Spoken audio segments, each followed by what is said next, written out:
Supreme Court, the Term in Review, an FJTN program for judges, staff attorneys, and law clerks. Now from the television studios of the Federal Judicial Center in Washington, D.C., your host, John Cook. Hello, I'm John Cook, Deputy Director of the Federal Judicial Center. Welcome to this year's edition of Supreme Court, the Term in Review. Today, July 18th, we are doing the program live, and we will take and answer your questions during the program, both by phone and email. At the bottom of your screen, you should see the number you can call and the email address to which you can send your questions. At the end of each of our panels, our faculty will take about 5 minutes to answer your questions and the decisions they've just analyzed. If there are more questions than we can answer in those 5 minutes, our faculty will try to answer them after today's program via email. And to the extent we can, we will post the questions and answers on the same webpage where a recording of this program will be available starting August 2nd. While the format of our program will be different, its focus and purpose will be the same as ever: to tell you about the decisions reached by the Supreme Court this term that are most likely to affect the work of federal judges. As usual, the Court decided some cases that attracted some national and international attention. The decisions involving same-sex marriage, affirmative action, voting rights, and the patenting of human DNA are certainly part of this group. The Court also decided some less high-profile, but no less important to you, cases involving search and seizure, habeas corpus, the powers of federal courts, and class action suits. We'll look at those too. The Court issued 73 decisions with signed opinions after oral argument this term, and 5 per curiam decisions. 21 cases were decided by a vote of 5-4. We will discuss 33 decisions today. There's an outline of the cases we'll discuss in order of discussion, as well as brief summaries of the cases we will not discuss on the web page on which you're watching this program. There's also a link to the materials you'll need to apply for CLE credit. We're fortunate to have our expert faculty with us again to explore and explain this term's decisions. They are Erwin Chemerinsky, Dean of the University of California at Irvine School of Law; Professor Evan Lee of the Hastings College of Law in San Francisco; Professor Laurie Levenson of Loyola Law School in Los Angeles; and Professor Suzanna Sherry of the Vanderbilt University Law School. Also joining us will be Professor John Thomas from Georgetown University Law School to discuss this term's patent law decisions. We talked to Professor Thomas about those cases recently, and we will be bringing you that interview. The Center's own Jim Chance and Beth Wiggins will moderate our program. Our first topic, search and seizure.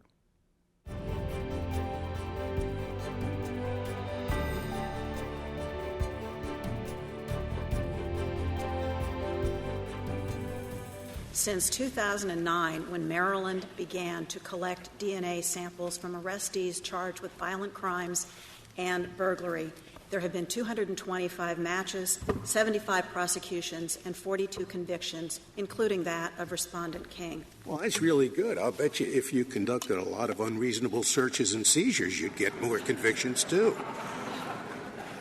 That proves absolutely nothing. Well, I think, Justice Scalia, it does, in fact, point out the fact that the statute is working, and in the state's view, the act is constitutional. So that's its purpose, to enable you to identify future criminals, or the perpetrators of future crimes. That's the purpose of it? I thought that wasn't the purpose set forth in the statute. No.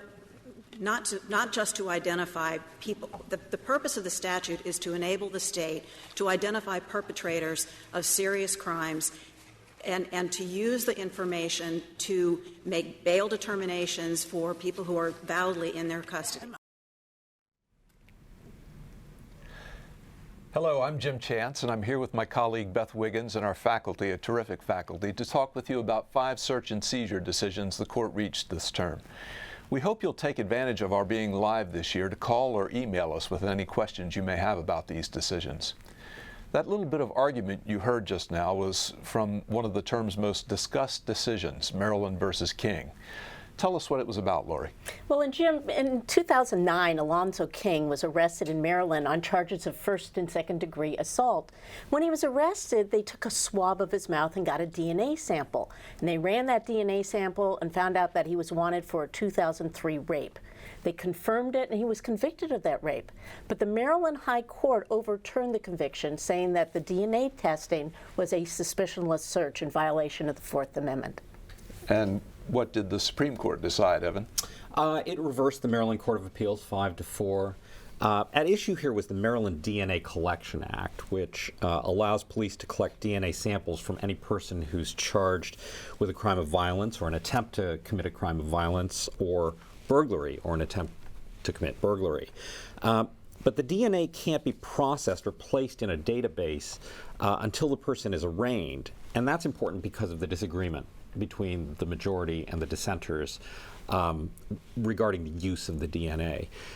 Here the court agreed that the cheek swab was a search within the meaning of the Fourth Amendment, but it found that it was a negligible intrusion and therefore reasonable given the important governmental justifications for the search, among which were identification of the arrestee and being able to check for priors in deciding the appropriateness of bail.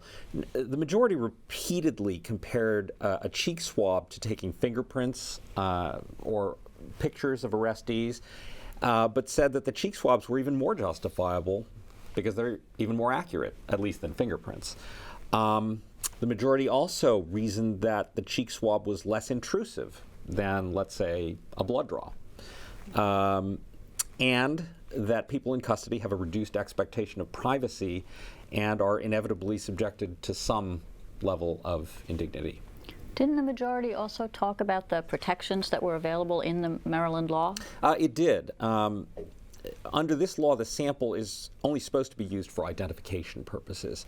If the charges are found not to be supported by probable cause, or if the arrestee is not convicted, then the sample is supposed to be destroyed. And if the conviction is reversed or vacated without a new trial, the sample is supposed to be destroyed. It's also worth noting there's an unusual split among the justices. Justice Kennedy wrote the opinion for the court. It was joined by Chief Justice Roberts, Justice Thomas, Justice Breyer, and Justice Alito. Justice Scalia wrote a vehement dissent, which was joined by Justices Ginsburg, Sotomayor, and Kagan.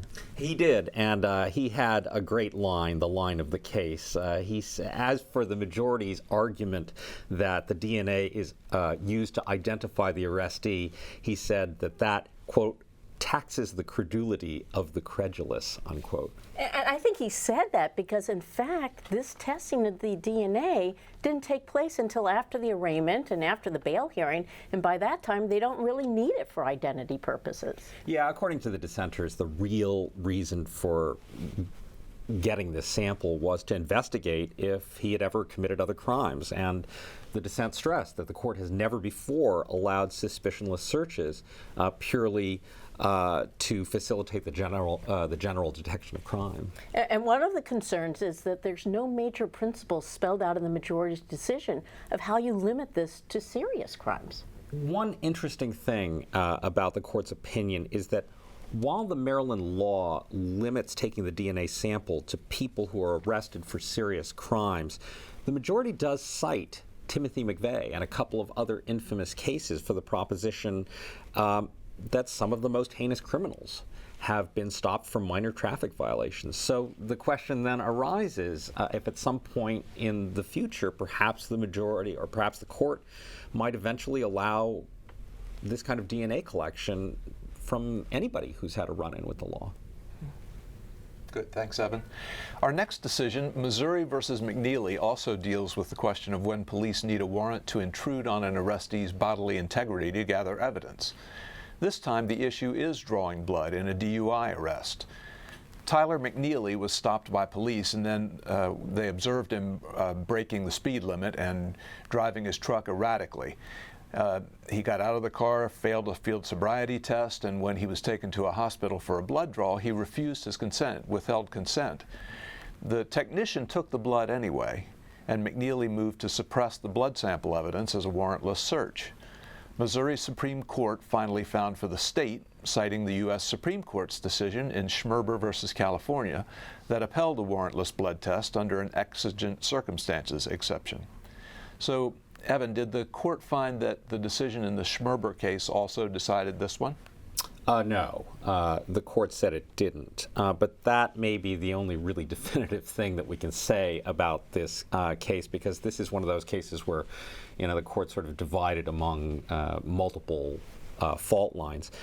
Missouri here argued for a per se rule that anyone arrested on suspicion of drunk driving is subject to a blood draw on the theory that the natural dissipation of alcohol in the bloodstream creates an exigent circumstance. The majority, with Justice Sotomayor writing, rejected any kind of per se rule and instead said that any exigent circumstance ruling has to be based on the totality of the circumstances. The court distinguished this case from Schmerber because Schmerber had involved a car accident where the arrestee was taken to the hospital for treatment. There was no time to get a warrant before the alcohol naturally dissipated in the bloodstream. On that rationale, the search here was okay. But in this case, the police didn't claim any other exigent circumstances other than the dissipation of the alcohol in the blood. No, they didn't. Actually, they thought that they could go with the per se argument under Schmerber, but they were wrong. The court also noted there have been significant advances in the ease of getting warrants since 1966 when Schmerber was decided. Yeah, that's true. Now you can get a warrant by telephone, by email, by video conferencing, so there's a lot more options than previously existed. Well, Evan, you said that the court split along different lines. Tell us about that. Well, I don't want to parse it. I don't want to put the microscope on it too much, but there are some major fault lines here. First of all, as we said, the holding was that the decision whether a blood draw in a DUI case requires a warrant that has to be, that decision has to be based on the totality of the circumstances. Then second, there was a partial concurrence and dissent by the Chief Justice, joined by Justices Breyer and Alito, that said they were troubled by the lack of direction, by the lack of guidance that the holding gives to police officers for what will have to be a case-by-case totality of the circumstances determination. The concurrence suggests that the rule should be that a warrant is required if there's time to get one, and it's not required if time doesn't permit it before that alcohol is going to dissipate from the bloodstream. But there is also this plurality with Justices Scalia, Ginsburg, and Kagan, and Sotomayor that basically reject what the Chief Justice suggested in his concurrence, which was that if they can't get a warrant by the time they get to the hospital, then there's an exception.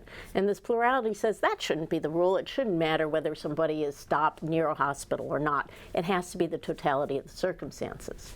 Yeah, the plurality says, and I quote here, "We have never retreated from our recognition that any compelled intrusion into the human body implicates significant constitutionally protected privacy interests," end quote.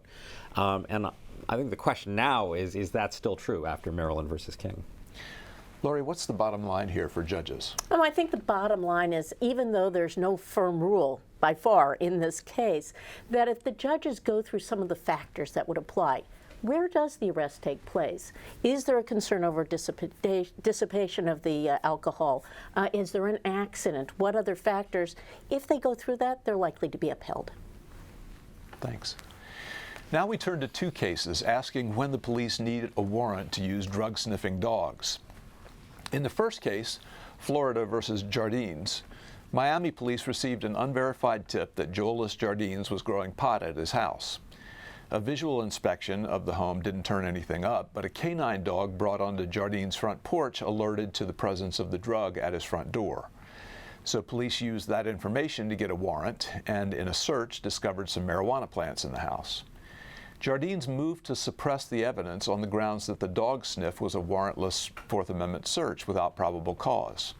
So, Laurie, was the sniff a search? It was, according to the majority in this case, and Justice Scalia wrote the opinion. But not for the reasons that many people think. Justice Scalia did not rely upon the CAT standard of a reasonable expectation of privacy. Instead, he went back to the theory that he laid out recently in the Jones decision, saying that this was a trespass. When the dog and the officers went through the curtilage up to the door, that in fact was a trespass, and that triggered a search under the Fourth Amendment. But can't the police go up through anybody's curtilage and go knock on the door and ask to speak to someone any time? Well, Susanna, not just the police, but if you think about peddlers, hawkers, even those Girl Scouts coming up to sell cookies, what the court said was when they do that, that's sort of a visitor. But when the police come doing that with a dog, that's snooping. Justice Kagan wrote a concurring opinion joined by Justices Ginsburg and Sotomayor, in which she argued the focus should be on the invasion of privacy rather than trespass and property rights. Yeah, Justice Kagan would have found the court's decision in Kylo versus United States controlling, which interesting, Justice Scalia wrote that opinion.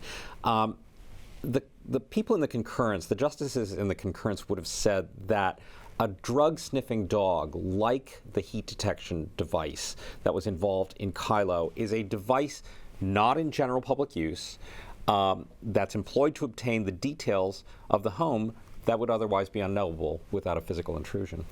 But I think even more than Kylo, what the concurrence is saying is that the court should be using that CAT standard of reasonable expectation of privacy. Okay, that's the concurrence. Tell us about the dissent. Well, yes, Justice Alito, writing for himself, Chief Justice Roberts, and the Kennedy and Breyer said, no, we should not go the direction at all of this Fourth Amendment trespass law. That, in fact, there was no common law against dogs trespassing. And here there was no reasonable expectation of privacy. Other people could come up the curtilage, so could the police. In our second K-9 case, Florida versus Harris, the question wasn't whether the canine officer was allowed to let his dog sniff, but whether the dog's reaction was enough to provide probable cause for a search. Or to use a phrase in the court's unanimous opinion, was the sniff up to snuff? Florida sheriff's deputy pulled over Clayton Harris's truck because of an expired license plate. Mr. Harris looked nervous and shaky, and there was a beer in the cup holder and so forth. So the deputy brought out his dog Aldo for a free air sniff. Aldo alerted to the driver's side door handle. The deputy thought that was sufficient probable cause, but a search turned up no drugs that Aldo was trained to detect. Instead, what the officer found were ingredients for making methamphetamine, which Aldo was also trained to detect. Now, Harris was charged with possession of the ingredients for manufacturing meth. He gets bailed out on that charge, and on another day, he gets stopped again. Same deputy and Aldo. This time for a broken taillight. Aldo again alerts to the door handle, but this time the search turns up nothing. And when Harris comes up for trial on the first charge, he moves to suppress the meth ingredients on the grounds that Aldo's alerting when the deputy failed to find the drugs that Aldo was trained to detect did not provide probable cause for a search. So, Laurie, what happened at that trial? Well, at trial, Aldo's trainer was up there and he was testifying about the training of the dog and the certification of the dog. It turns out that that certification had lapsed and the records were a bit incomplete because they only focus on times where his alerts led to arrest and maybe when they didn't. So the trial court did find probable cause, but the Florida Supreme Court said no, these records were inadequate and that was not enough for probable cause. And what did the U.S. Supreme Court find? Justice Kagan did write for a unanimous court and she said no. Probable cause remains a flexible standard, a totality of the circumstances. And so there don't have to be particular records for the dog. You can look at it in context. And in this situation, the dog did have training, it had had a certification, and there's probably a good explanation for why even the dog did a false positive alert. This is somebody who was dealing with methamphetamines, and that can be left on the handles as well. As the court said, and probably the most famous line of this term, the sniff was up to snuff. Thanks, Laurie. Our final decision, Bailey versus U.S., raised the question of when and where people can be detained incident to a search. Police with a warrant were about to search an apartment where they had been tipped off there was a heavy-set black male with short hair known as Polo, and he was in possession of an illegal gun. As they approached the apartment building, they saw two men, both of whom fit Polo's description, exiting the building.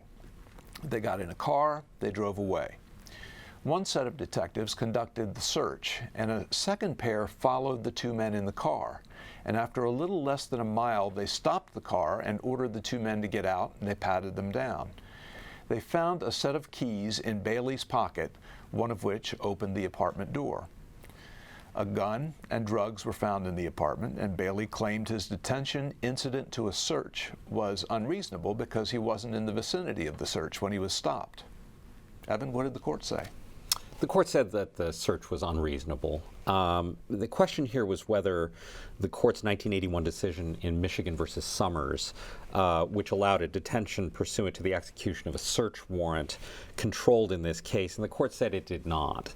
While the Second Circuit had ruled against Bailey because the officers, in its opinion, had stopped Bailey and his friend, quote unquote, as soon as reasonably practicable, the Supreme Court rejected that temporal interpretation of Summers in favor of a geographical interpretation, so that according to the majority, none of the law enforcement interests that justified the Summers exception applied in this case.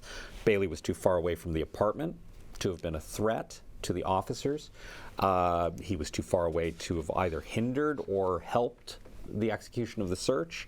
And preventing flight couldn't be used as a rationale because if you used it here, you could use it anywhere. I mean, 10 miles, 100 miles, as long as there was a flight risk. Did the Supreme Court give guidance to the lower courts for how to determine what's immediate vicinity for these detentions incident to search? Erwin, the Supreme Court just used that word of immediate vicinity and didn't really define it, but I do think that there's some factors they suggested you can look at, whether it's within the lawful limits of the premises, whether you can see the premises, and if you have a suspect who starts engaging in actual flight from that location, that's going to create reasonable suspicion and allow a detention. So what was the dissent's problem? Well, the three dissenters were Justices Breyer, Alito, and Thomas, and they felt that immediate vicinity didn't furnish categorical limits when the interpretation of immediate vicinity was going to turn on a multi-factor test. Justice Breyer would instead have endorsed the Second Circuit's as soon as reasonably practicable formulation. All right, we have time now for a few questions. Beth? Yes, we have one email question from South Dakota. It concerns the two dog sniff cases. In those cases, the court based one decision on the theory that the police had invaded the constitutionally protected curtilage of the defendant's home, but they based a second decision on probable cause being a flexible, common sense standard, judged by the totality of the circumstances. So the question is what does this mean for the use of the reasonable expectation of privacy standard in search and seizure cases? Let me go to this side of the table. Let me jump in, Beth. Okay. I actually think we're dealing a little bit with apples and oranges, because I think the first step in the analysis is whether there's been a search. And there is this tension going on, whether we're going to continue to use just a CAT standard, reasonable expectation of privacy, or whether we continue to add on to that Justice Scalia's trespass theory. It's only after the court says that you actually have a Fourth Amendment search, you get to the second issue, which is in the second dog case, which is what is probable cause. And there I think it remains very much the same. The court is emphasizing flexible approach, totality of the circumstances. Okay. Thank you. Anyone else? We're going to be back in a moment with the discussion of some habeas and Sixth Amendment decisions.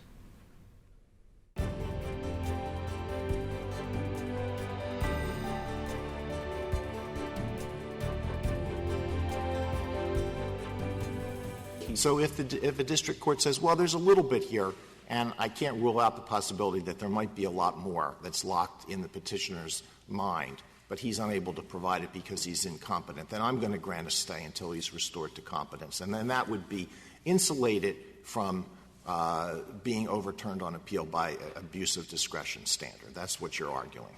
That's correct, Justice Alito. You think that's consistent with AEDPA? That Congress, knowing in particular that a lot of district judges and a lot of court of appeals judges don't like the death penalty, and will go to some length to prevent the imposition of that sentence, that we're just going to leave that all to the discretion of every individual district judge? I think it is consistent with AEDPA, Your Honor, because of this Court's recent jurisprudence in Martinez, in Holland, and Rines, which make clear that AEDPA did not pursue finality at all costs. It did not eliminate the discretion, the equitable discretion of the district courts that they traditionally enjoyed, as this Court stated in Holland. And as this Court stated in Martinez, the Court is concerned that there could be claims that no court will have heard, not the state court, not the federal court. Two cases this term, Tibbles versus Carter and Ryan versus Gonzalez, ask whether a state prisoner on death row has a right to have his federal habeas proceedings stayed when he's adjudged incompetent. We're going to look now at the decision reached by the court in Ryan versus Gonzalez. Laurie, following the Gonzalez decision, would either Carter or Gonzalez have their proceedings stayed? No, absolutely not. In fact, Justice Thomas wrote for a unanimous court, and he took a look at two sections of the federal code, sections 3599 and 4241, and some appellate decisions interpreting them. So the Ninth Circuit had interpreted 3599 as having this right to be competent, and the Sixth Circuit had interpreted 4241 as finding the competency. But as Justice Thomas wrote, neither statute does that. 3599 only guarantees federal habeas petitioners on death row the right to federally funded counsel. And then when you look at 4241, that provides a right to be competent, but only for trial and sentencing, not habeas, and only applies to federal prisoners in any case. So these statutes didn't work. Yeah, another rationale that the court pointed out was that 2254 proceedings are limited to the record that was actually in front of the state court, so that anything new that the inmate might have provided couldn't be considered in any event following the Supreme Court's 2011 decision in Cullen versus Penholster. But this doesn't mean that a court can't ever stop a habeas proceeding for lack of competence. No, actually, it just means that it cannot routinely stay these for mental competency determinations. But the court has some discretion to grant a stay in a case if it will substantially benefit from that. And it really does say, though, if there's no reasonable hope that the defendant's going to regain competence, they don't want to thwart the finality goal of AEDPA. In an earlier decision, Panetti versus Quartermain, the Supreme Court prohibited the execution of insane prisoners. How does this case relate to that? Well, the court actually had a footnote specifically addressing that question and said that the facts of this case don't implicate Panetti. Okay. Our next decision, McQuiggan versus Perkins, applies a well-known judicial doctrine in a new way that provides federal habeas petitioners with some possible new relief. But first, let's get some facts. Floyd Perkins was convicted of murdering Rodney Henderson. A third man, DeMar Jones, testified that Perkins murdered Henderson. Perkins testified that he was with his girlfriend at the time and that he saw Jones after the murder with blood on his clothes. Perkins' conviction became final in 1997. He did not file a federal habeas petition until 2008, 11 years later. Under AEDPA, a federal habeas petition is supposed to be filed within 1 year of the petitioner's conviction becoming final. Laurie, that seems fairly straightforward to me, but what was Perkins' argument before the court? Well, what Perkins claimed is that he was claiming ineffective assistance of counsel and newly discovered evidence of actual innocence. And Perkins said that this actual innocence should be allowed to overcome AEDPA's 1-year statute of limitation. Well, what was the new evidence? Well, the new evidence, that kind of was part of the problem for him. There were 3 affidavits by people who said that Jones had been bragging about committing the murder. There was another witness who said that they thought they saw Jones in the bloody clothes, and then they also said at a dry cleaner affidavit that said that there were bloody clothes by Jones. But these affidavits came from 1997 and 2002. So why was that the problem? Well, because it rules out another path that Perkins might have otherwise used to get his habeas petition heard. 2 years ago in Holland versus Florida, the court decided that a federal habeas petitioner could invoke the doctrine of equitable tolling if he could prove, number one, that he had been pursuing his rights diligently, and number two, that there was some extraordinary circumstance that prevented his timely filing. But as we've been talking about, the problem here was Perkins had these affidavits for years before he actually sought federal post-conviction relief. So no diligence, no equitable tolling. But the majority did believe that actual innocence could provide an exception to the statute of limitations, that they've made this type of exception for a procedural default in Schlupf v. Delo, and that there was nothing in the language of Section 2241d1 that precluded the use of this equitable authority to invoke a miscarriage of justice exception to that statute of limitations. Laurie, how hard is it going to be or easy to invoke this exception, and are there any time limits? Yeah, it's going to be very difficult, not easy at all, because here's the standard, Suzanna, the court states.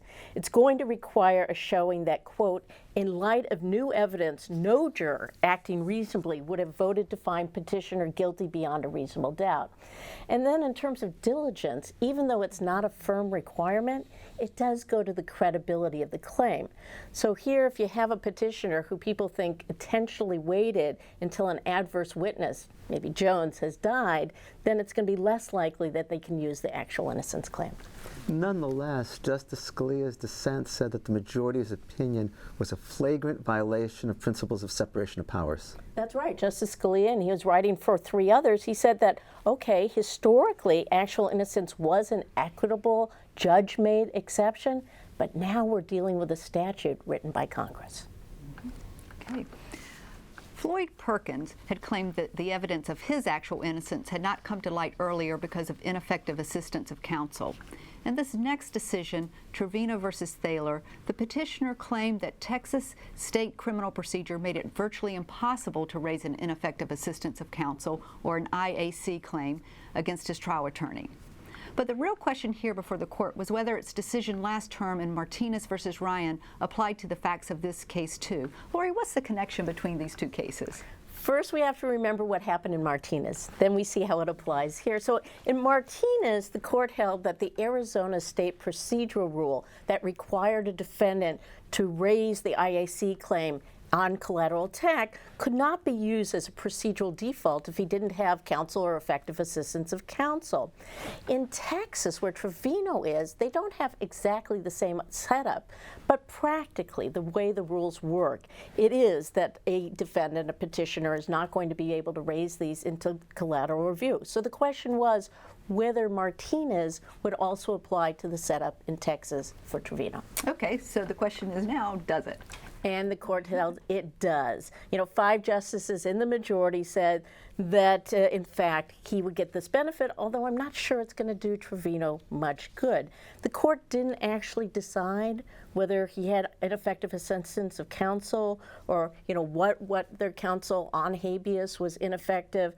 But it did say that Martinez applies and that a procedural default will not bar a federal habeas court from hearing a substantial IAC claim if an initial review on collateral attack has no counsel or ineffective assistance of counsel. Okay. Now we turn to 2 Sixth Amendment decisions. As in our last decision, this one, Chavez versus United States, also looks back to a previous holding by the court. Evan, can you tell us what that was? That was Padilla versus Kentucky, which the court handed down in 2010. And in that case, the court held that the Sixth Amendment requires an attorney for a criminal defendant to advise the client about the risk of deportation arising from a guilty plea. The question in Chavez was whether the ruling in Padilla applied retroactively, so that a person whose conviction became final before the court decided Padilla would have the benefit of that ruling. Okay, well, so the current case involves Roselva Chavez, who became a lawful permanent resident in 1977. So what are the other facts? About 20 years later, she was charged with criminal fraud. She was tried. Actually, she was found guilty, and her conviction became final in 2004. Under U.S. immigration law, the crimes Chavez was convicted of were aggravated felonies, which subjected her to mandatory deportation, removal. from the country. But according to Chaidez, her attorney never told her that before she pled guilty. The problem for Chaidez was that Padilla wasn't decided until 2010. So the question here is then whether Padilla actually stated a new rule of criminal procedure or was just an application of an old rule in new circumstances. That's right. In Teague versus Lane, the court decided that a case announces a new rule when it breaks new ground or imposes a new obligation on the government. But Teague also said that a decision does not announce a new rule when it's merely the application of a pre-existing general principle to a different set of facts. When a court announces a new rule, a person whose conviction was already final doesn't benefit from that new rule in making a habeas or similar claim. So the question the court had to decide here was whether Padilla announced a new rule under the standards of Teague or whether it was just an application of Strickland v. Washington.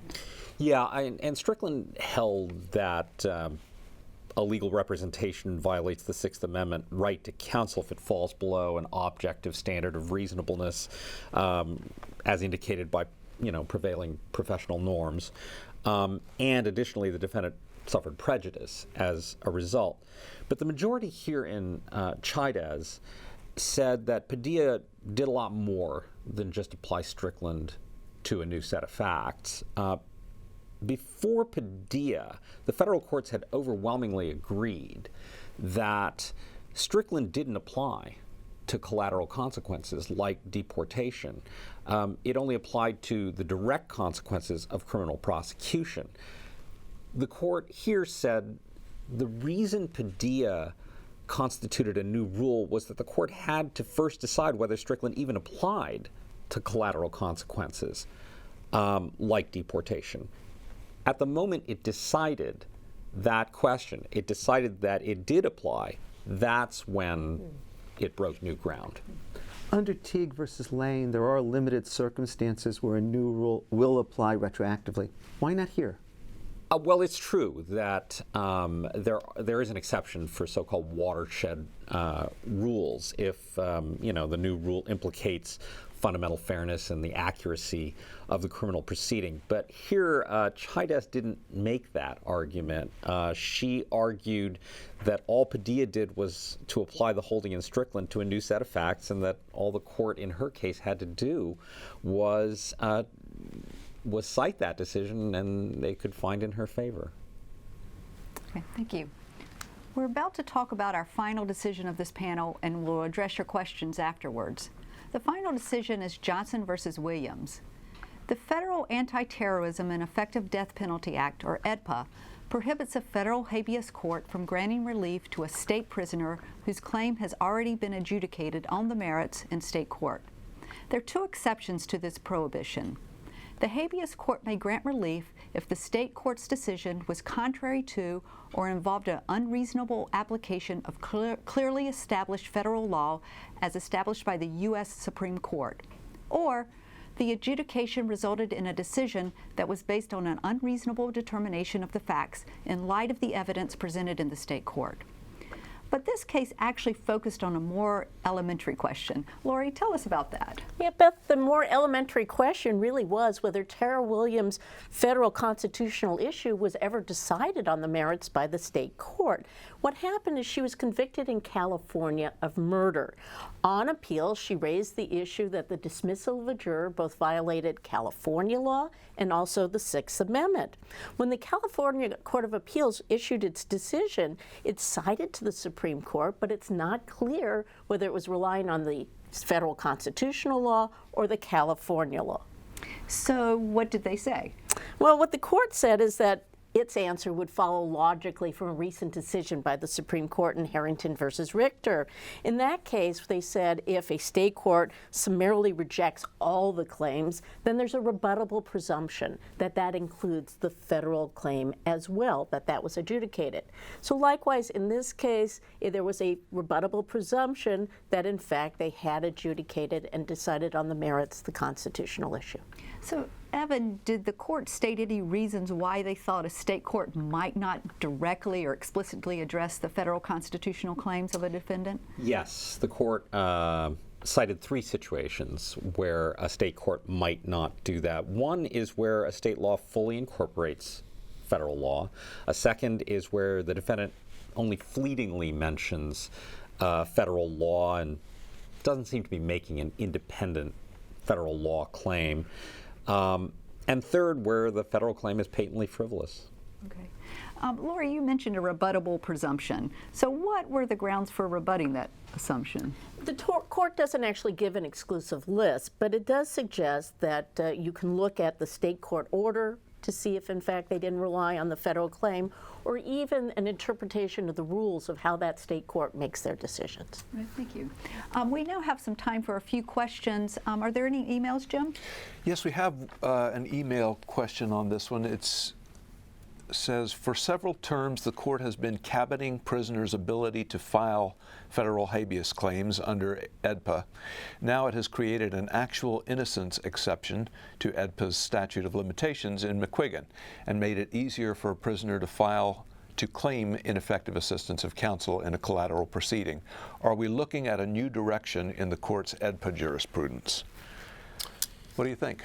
I think it's probably not safe on the basis of that evidence, that, what we see in the last couple of terms, to look at that. I mean, the actual innocence exception has existed for a long time, going all the way back to Murray versus Carrier in the 1980s. And the compass of the decisions from the last couple of terms, I would say, is a lot more limited. And so I would say we'd need to see more before we can draw that conclusion. That in McQuiggan, the court was not creating a new standard for excellence. They were taking the standard from Schlupp versus Diallo and House versus Bell and applying it to this specific situation. Great. Thank you. Next, we'll have some decisions affecting criminal law.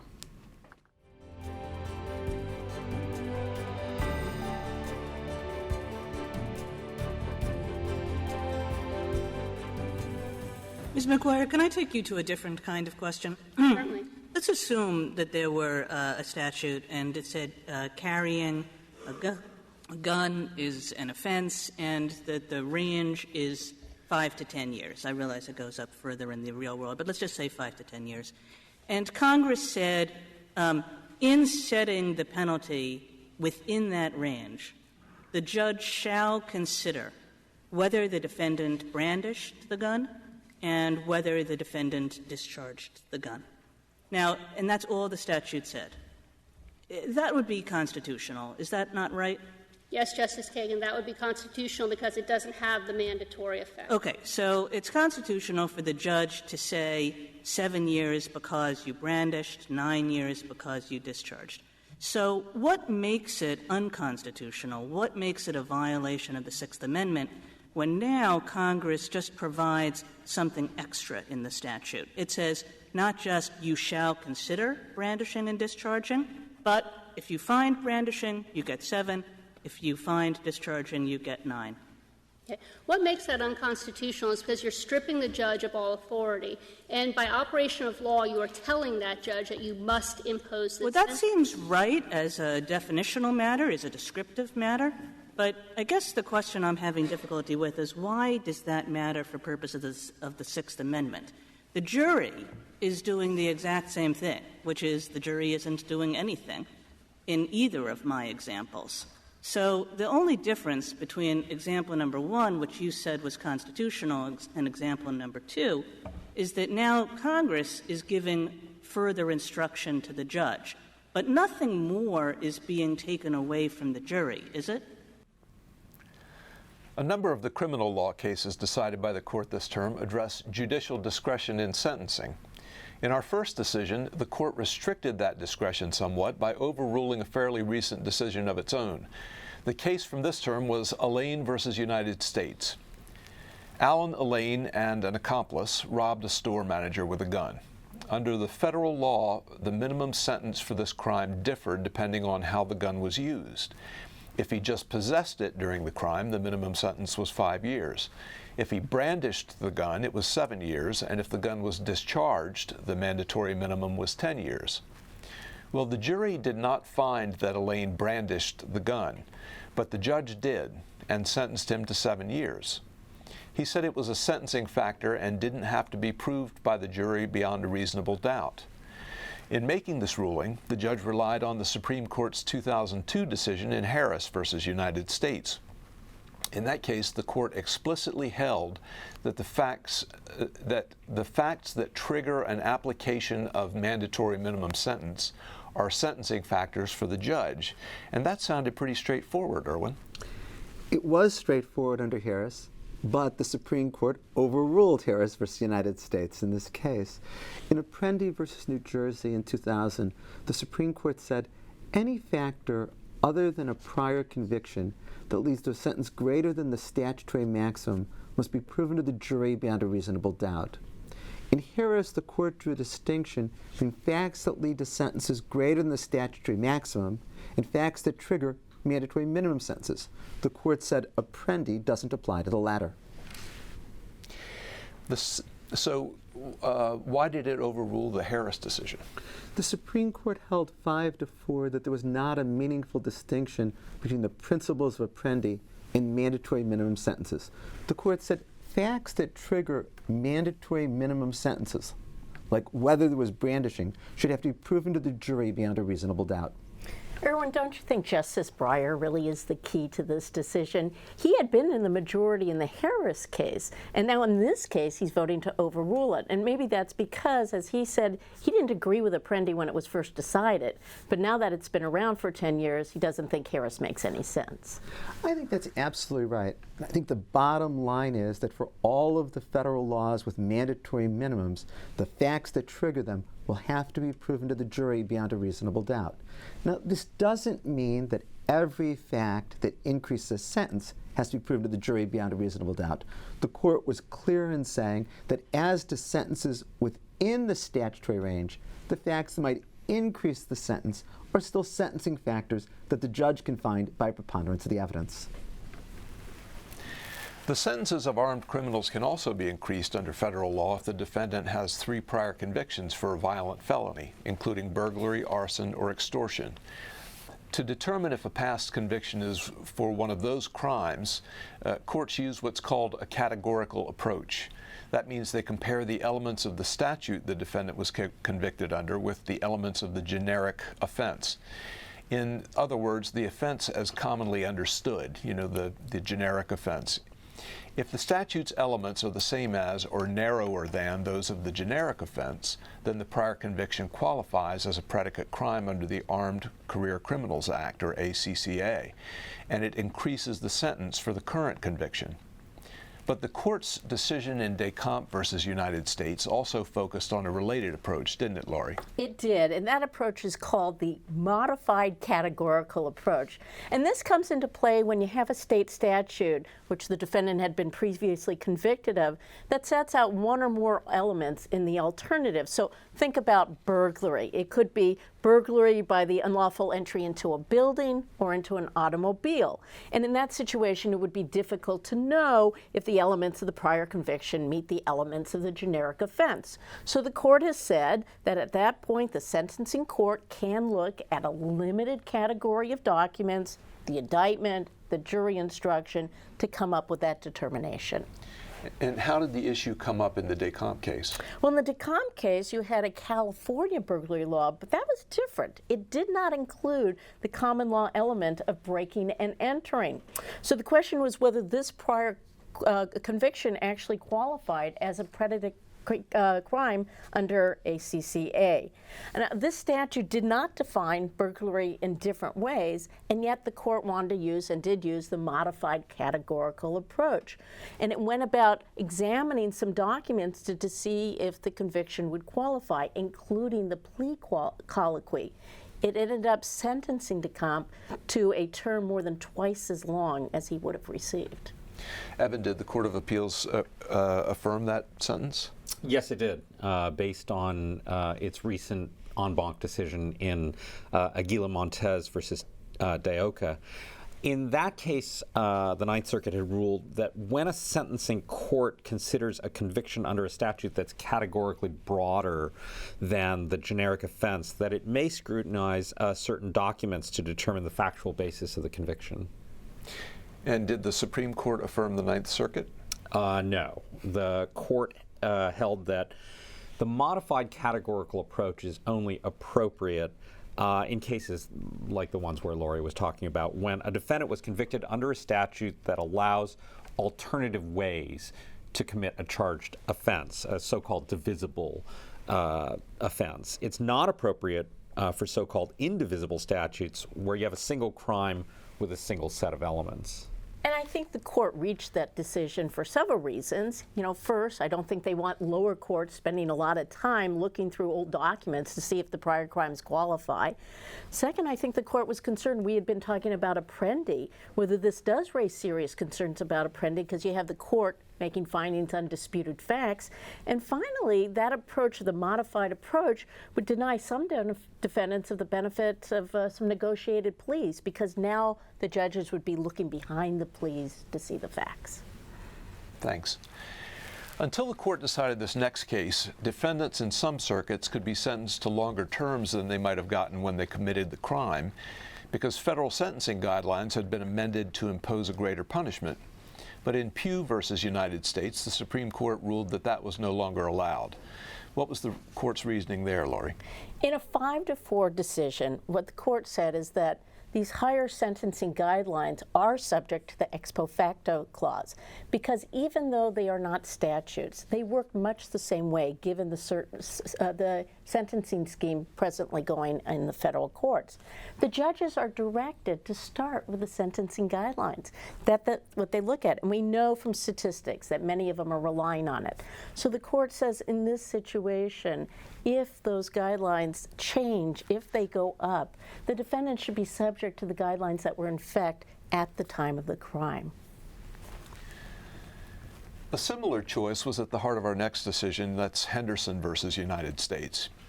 Here the question was whether to apply the law at the time of trial or the law at the time of appeal. In early 2010, Henderson pleaded guilty to being a felon in possession of a firearm. In June of that year, a court sentenced Henderson to an above-guidelines prison term of 60 months. The judge gave the longer sentence so that Henderson would qualify for an in-prison drug rehab program, and Henderson didn't object to the harsher sentence. In 2011, after Henderson was sentenced, but before his appeal was heard, the Supreme Court decided Tapia versus United States, in which it held that it's error for a court to impose or lengthen a sentence that would enable a prisoner or an offender to complete a treatment program or otherwise promote rehabilitation. So under Tapia, Henderson's sentence was unlawful and the district court's decision was erroneous. So, Erwin, what was Mr. Henderson's recourse? The usual rule is that a criminal defendant can raise on appeal only those issues that were raised in the trial court. But Federal Rule of Criminal Procedure 52B creates an exception for plain error. Under well-established principles, this has several requirements. It must be plain, it must be an error, it must affect substantial rights, and it has to go to fundamental fairness or the integrity of the proceeding or affect the public reputation of the judiciary. But the decision wasn't even an error when the judge imposed it on Henderson because Tapia hadn't been decided yet. The Supreme Court ruled 6-3 that plain error should be decided at the time of the appeal. The Supreme Court said it was balancing competing considerations. On the one hand, there is the desire to make sure that criminal defendants raise all issues in the trial court. But there's also the desire to make sure that the Court of Appeals applies the correct law at the time of its decision. And the Supreme Court chose the latter, saying there is a long-standing principle that courts of appeals must apply the correct law at the time of the decision. This next decision surprised me, and I'm interested to hear your thoughts. You might say that the question in this next case is when silence is golden and when it's not. Genefefo Salinas voluntarily went to the local police station to answer some questions about a pair of murders. He talked to the police for some time about the victims and the murders and the crime, but when an officer asked Mr. Salinas whether the shells found at the murder scene would match those from a gun his father had given the police, Salinas fell silent. And at his trial for the murders, the prosecutors used that silence as evidence of guilt. Now, Salinas was convicted and sentenced to 20 years. The case is Salinas versus Texas. I thought that the court had ruled that prosecutors aren't allowed to use a defendant's silence during a custodial interrogation as proof of guilt at the trial. But Jim, Salinas was not subject to custodial interrogation. Even he conceded that he felt free to leave. And because he wasn't in custodial interrogation, he was not given his Miranda rights. So really the question is, can a defendant invoke his Fifth Amendment right to remain silent by being silent, or does he have to do something openly to invoke that right? Okay, and where did the court come down on that? Well, there was no majority decision in this case, but Justice Alito, writing for the plurality, said that his claim of the privilege actually failed, that there are only two situations where you can invoke your Fifth Amendment privilege or say there's been a violation without doing something positive. The first might be that, in fact, when you are in trial and you have the right to remain silent and the prosecutor cannot comment on that right. And the other exception would be if the government does something to coerce the forfeiture of the privilege involuntarily. Otherwise, the court found that Salinas' silence didn't fall within those exceptions. Okay, Erwin, what was Salinas' argument? Salinas argued that he had invoked his right to remain silent in the most basic way. He was silent.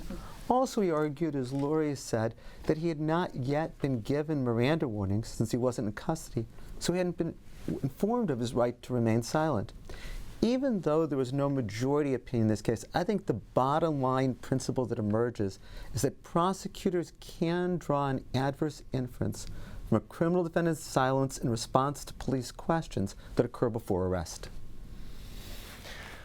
Finally, we want to tell you about the decision in one last case, Moncrief versus Holder. This was a decision written by Justice Sotomayor.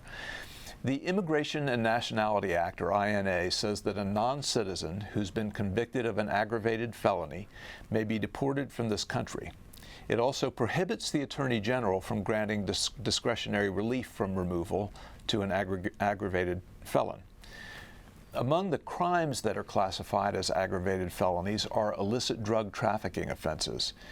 In Moncrief, in order to settle a dispute between two of the circuits, the court decided that this category does not include a state criminal statute that extends to the social sharing of a small amount of marijuana.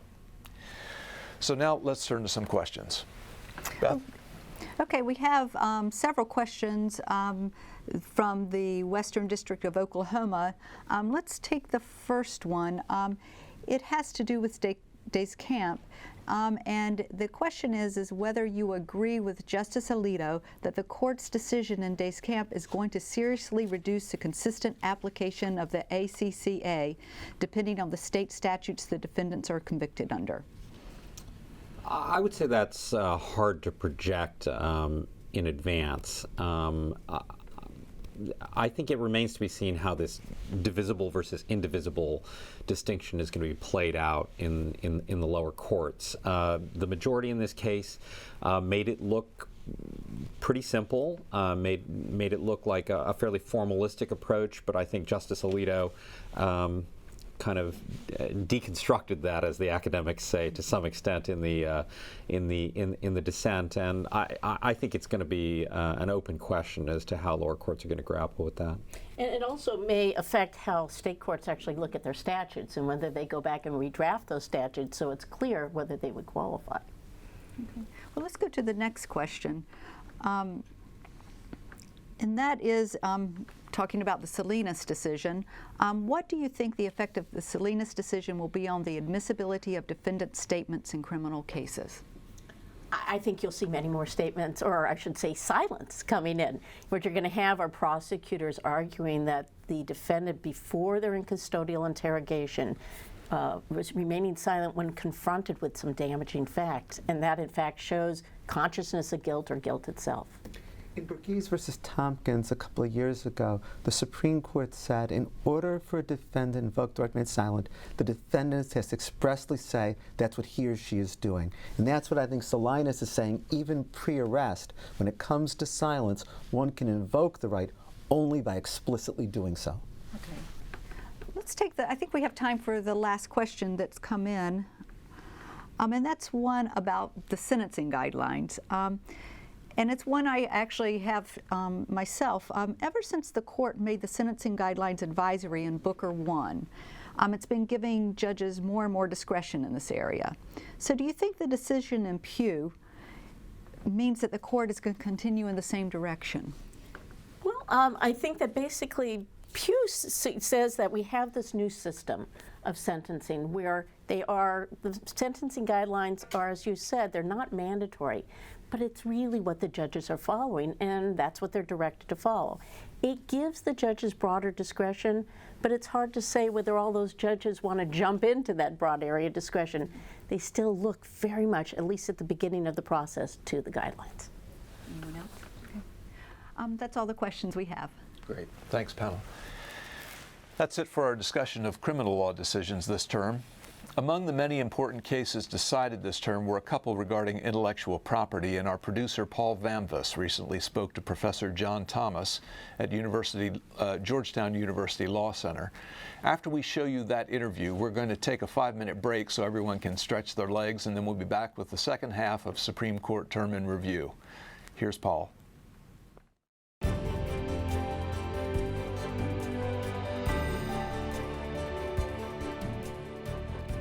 The subject of patents most often brings to mind well-known inventions like Edison's light bulb, or pharmaceuticals like penicillin, or perhaps more recently, a new cell phone design.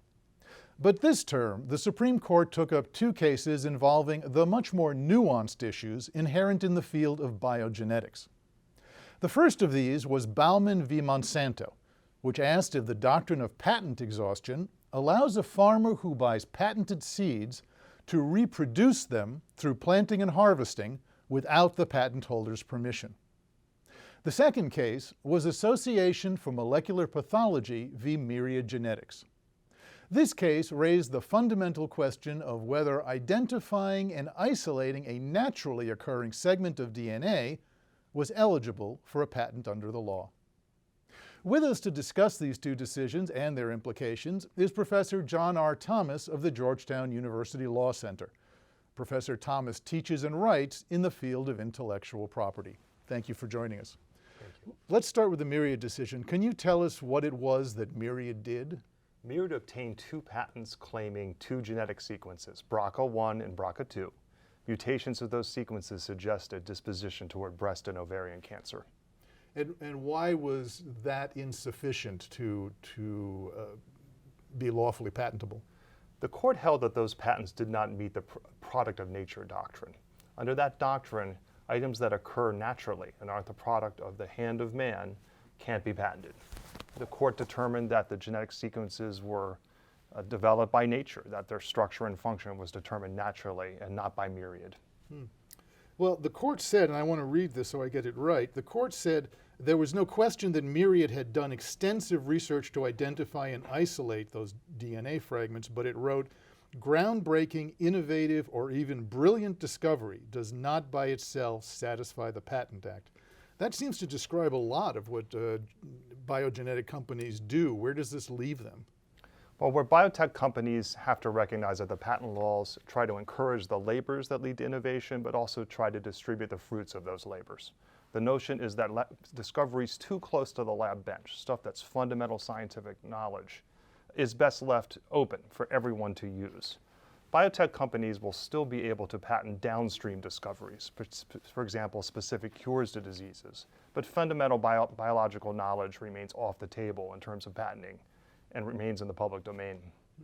Now, the court did distinguish between the DNA segment that it had applied for a patent for and the cDNA segment, or cDNA, or complementary DNA. You said that was patent eligible. Can you tell us why that is? Sure. The court determined that cDNA, or complementary DNA, which is essentially an artificial generated sequence of DNA in the lab, was patentable. Turns out DNA that occurs in the body, naturally occurring genomic DNA, has a lot of inactive parts. cDNA only takes the active parts. So the judges reasoned that that was a synthetic molecule capable of being patented. All right, well, let's move on to Baumann v. Monsanto, but before we go any further, can you tell us a little bit about the doctrine of patent exhaustion, what it means and how it applies? Surely. The doctrine of patent exhaustion states that once a purchaser lawfully purchases a patented article, that article remains free of the patent right going forward. So the purchaser can dispose of the good, can sell it to another, can use it as he wishes without having to make any further payments to the patent owner. Mm-hmm. And how did it arise in the Bowman case? In this case, a farmer bought soybeans that had been patented by Monsanto. They were herbicide-resistant soybeans. Under the terms of the bag tag or technology license under which he purchased the seed, you're only supposed to plant the seed once. But he took the progeny of the seed, its descendants, and replanted them to create more herbicide-resistant soybeans. Mm-hmm. Well, the key here seems to be the application of the exhaustion doctrine to self-replicating products. Is that what the basic issue was here? Right. The court followed pretty well-established principles that although you can use a patented technology, you can't rebuild it or remake it. That's outside the realm of the patent exhaustion doctrine. The court reasoned that if Monsanto could not enforce its patent here, at best it would be able to sell one soybean, which then could propagate endlessly. Are there other products like this, and how does it affect them? The court tried to narrow its opinion and cabin its reach. The court stressed this fact that Monsanto would not be able to profit, and also suggested Bowman had done a lot of work to continue the replication of the soybeans. It remains to be seen whether this would apply to other products that are self-replicating or where those circumstances do not occur. Thank you, Professor Thomas. It's been very helpful. Before we go, we want to tell you about one other decision reached by the court in this area. That is Federal Trade Commission v. Actavis. When one company sues another company for patent infringement, it is not unusual, although certainly counterintuitive, that rather than reaching a settlement where the alleged infringer pays the patent holder pays the infringer to keep their product off the market until the patent expires. This is often called a reverse payment settlement agreement and is seen most often in the pharmaceutical industry. The question before the court was whether even if this sort of arrangement does not violate any patent law principles, such an agreement can sometimes unreasonably diminish competition in violation of the antitrust laws. Rejecting the FTC's argument that reverse payment settlements should be declared presumptively unlawful, the court held that lower federal courts should apply a rule of reason in determining whether any particular reverse payment agreement violates the antitrust laws. The likelihood that such an arrangement would result in antitrust violations will depend on its size, its scale in relation to the payor's anticipated future litigation costs, and other issues. The justices left it to the lower courts to structure this litigation in such a way that would not require them to litigate every potential patent issue. But as the court approvingly quoted one scholar as suggesting, the quality of proof required should vary with the circumstances. We're going to take a 5-minute break now, and then we'll be back with a look at the court's same-sex marriage and affirmative action rulings, as well as a number of other decisions.